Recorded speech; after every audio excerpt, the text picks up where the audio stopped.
दोस्तों, मैं कृष्ण जी और अर्जुन के हुए बीच संवाद को बताने की कोशिश करूँगा। यहाँ से, हे कृष्ण, युद्ध क्षेत्र में डटे हुए युद्ध के अभिलाषी से स्वजन समुदाय को देखकर मेरे अंग शिथिल हुए जा रहे हैं, मुख सूखा जा रहा है और शरीर में कंप रोमांच हो रहा है। हाथ से गांडीव धनुष गिरा जा रहा है, त्वचा भी बहुत जल रही है, मेरा मन भ्रमित सा हो रहा है, इसलिए मैं खड़ा रहने में समर्थ नहीं हूँ। यहाँ पे अर्जुन को अपने सारे मोह के रिश्ते, शरीर के रिश्ते और सामाजिक रिश्ते सब उसको खींचने लग जाते हैं अपनी तरफ से, और लड़ाई के में वो मोह से बंध जाता है। तभी वो डरने लग जाता है, काँपने लग जाता है, जैसे कि अपने माता पिता को ही मारने जा रहा हो, अपने परिवार वाले को मारने जा रहा हो, और वो उनके मोह से बंध कर डरने लग जाता है। फिर कृष्ण जी से वो कहता है, हे केशव, मैं लक्षणों को भी विपरीत देख रहा हूँ, इस स्वजन समुदाय को मारकर कल्याण भी नहीं देख रहा है। जैसा हम लोग सोचते हैं कि अपनों को मारेंगे फिर हम सुखी रह सकते हैं, हम तो दुख को ही भोगेंगे। हे कृष्ण, मैं ना तो विजय देखता हूँ चाहता हूँ, ना राज्य के सुखों को ही। हे गोविंद, हमें ऐसा राज्यों का प्रयोजन क्या, अथवा ऐसे भोगों और जीवन से भी क्या लाभ है। तो यहाँ वो वैसे ही इमोशनल इंसान की तरह सोचने लग जाता है और बोलता है कि मैं इसके लिए भोगों को भी छोड़ दूंगा, सब कुछ छोड़ दूंगा, क्योंकि उसका अहंकार बोलता है तो अपने है सब, शरीर का रिश्ता है, पुराना पुराने संस्कार है उनके साथ, और इसलिए मोह में आ जाता है वो। हमें जिनके लिए राज्य भोग और सुखादि अभिष्ट है, वे सब इस सब धन के जीवन की आशा को त्याग कर युद्ध में खड़े हैं। वो ये नहीं देख पा रहा है कि सब धर्म के लिए खड़े हैं, वो देख पा रहा है कि मेरा इनके साथ कुछ और शरीर का रिश्ता है, इमोशनल रिश्ता है, और इमोशन उसके ऊपर हावी होते जा रहे हैं। गुरुजन, चाचे, ताऊ, लड़के और इस प्रकार के दादे, मामे, पौत्र तथा संबंधी लोग हैं। हे मधुसूदन, मुझे मारने पर भी अथवा तीनों लोगों के राज्य को मिलने पर भी मारना नहीं चाहता, फिर पृथ्वी के लिए तो क्या ही कहना है। हे जनार्दन, धृतराष्ट्र पुत्रों को मारकर हमें क्या ही प्रसन्नता होगी, हमें ही पाप लगेगा। अतएव हे माधव, अपने ही बांधव धृतराष्ट्र के पुत्रों को मारने के योग्य नहीं है, क्योंकि ही कुटुंब को मारकर कैसे सुखी होंगे। तो वो वही हमारी जो सोच होती है लोगों की, कि हमारा कुटुंब है, अपना है, अपनापन जैसे हमें शारीरिक वृत्तियों से आता है, जैसे हमने शरीर से ज़्यादा जन्म पा लिया, जैसे लोगों के साथ हम रह लिए, उनसे हमारा एक मोह बहुत गहरा होने लग जाता है। तो हम वो गलत हो या सही हो, हम उसको छुपाने की कोशिश करते हैं, फिर उसको बचाने की कोशिश करते हैं, जैसे कि यहाँ दिखाई दे रहा है। यद्यपि लोगों से भ्रष्टित हुए लोग कुल के नाश के उत्पन्न दोष को मित्रों से विरोध करने में पाप को नहीं देखते, तो भी हे भी जनार्दन, कुल के नाश से उत्पन्न दोषों को जानने वाले हम लोग पाप से हटने के लिए क्यों विचार ना करें। यहाँ अर्जुन के माइंड में जो सामाजिक चीज़ें डली हुई हैं, जो धार्मिक नाम से डली हुई है, वो उसके ऊपर एक्टिव हो जाती है। कुल के कनेक्शन नाश से सनातन कुल धर्म नष्ट हो जाता है, धर्म के नाश हो जाने पर समस्त कुल में पाप बहुत फैल जाता है।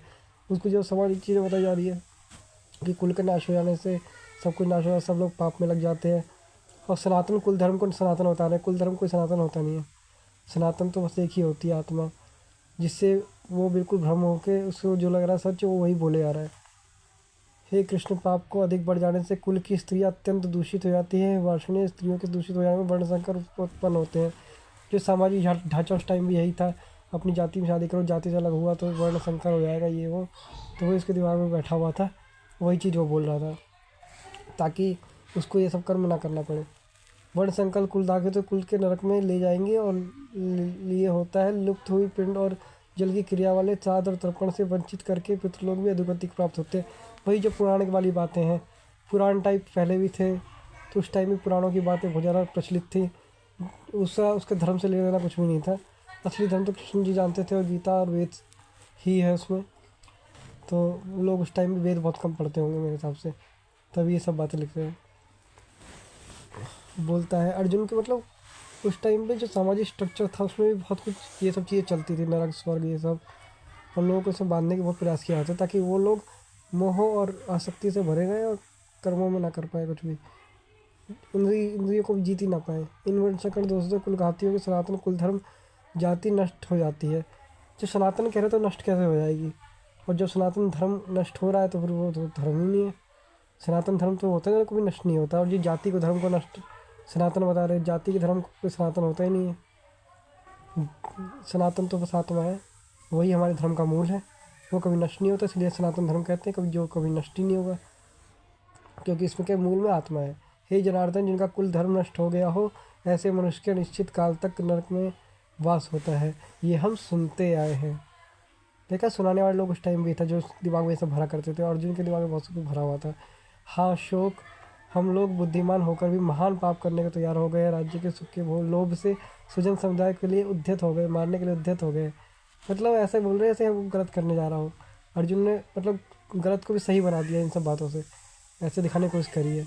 अब यार कृष्ण जी देखो क्या बोलेंगे।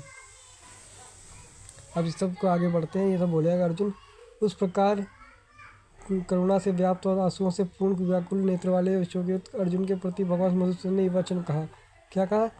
हे अर्जुन, तुझे इस असमय हो यह मोह किस प्रकार, किस हेतु प्राप्त हुआ है? क्योंकि ना तो यह श्रेष्ठ पुरुषों द्वारा आचरित है, ना स्वर्ग को देने वाला है, ना कीर्ति को देने वाला ही है। कृष्ण जी ने उनकी सारी बातों काट दिया। बोला कि ये सब तू कह रहा है सब फालतू की बातें हैं, इनसे कुछ नहीं मिलता। काम का तू मोह में ग्रस्त होता जा रहा है। इन सबको छोड़। ये सब जो तूने सनातन कुल धर्म और ये सब बातें बताई, ये सब मोह के कारण तेरे अंदर उत्पन्न हो गए। इसलिए हे अर्जुन, नपुंसकता को मत प्राप्त हो, तुझमें यह उचित नहीं जान पड़ती। हे परम तप, हृदय की तुच्छ दुर्बलता को त्याग कर युद्ध के लिए खड़ा हो जा।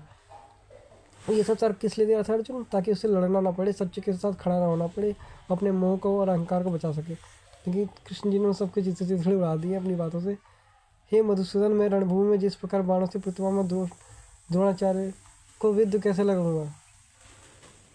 हे वे दोनों ही पूजनीय हैं, इसलिए महानुभाव गुरुजनों को मारकर मैं इस लोक में भिक्षा मांगकर जी लूँगा। और गुरुजनों के लिए तो गुरुजन, वो गुरु उनको मान रहा था। जो गुरु दो तरह के शिक्षक होते हैं, गुरु होते हैं। शिक्षक वो जो हमें शिक्षा देते हैं, किसी न किसी चीज़ का हमें ज्ञान देते हैं, वो होते हैं शिक्षक।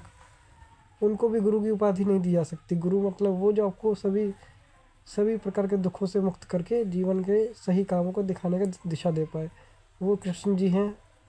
और वो जो सिर्फ नॉलेज दे रहा है किसी एक पर्टिकुलर चीज़ का,